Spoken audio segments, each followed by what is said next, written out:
కుజాష్టక దోషం గురించి ఈ షార్ట్ వీడియోలో తెలుసుకుందామండి. కుజాష్టక దోషం అంటే కుజుడు అష్టమ స్థానంలో ఉన్నప్పుడు కుజాష్టక దోషం వస్తుంది. ఈ కుజాష్టక దోషంలో మనకు కొన్నిసార్లు కుజుడికి స్వక్షేత్రాలైనప్పుడు గానీ, లేదంటే ఉచ్చక్షేత్రం ఉన్నప్పుడు గానీ, ఈ దోషం వర్తించదు అని కొంతమంది అభిప్రాయము. కానీ ఏది ఏమైనప్పటికిని దోషం దోషమే కనుక కుజుడు అష్టమంలో ఉన్నప్పుడు చాలా తీవ్రమైన ఇబ్బందులు కలిగిస్తూ ఉంటాడు.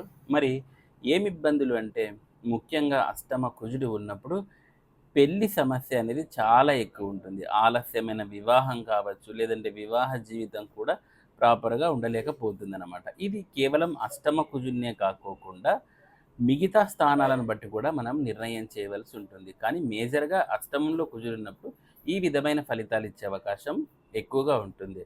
సో, కాబట్టి వీటికి పరిహారాలు చేసుకోవాల్సిందిగా నేను కోరుకుంటున్నాను. Thank you.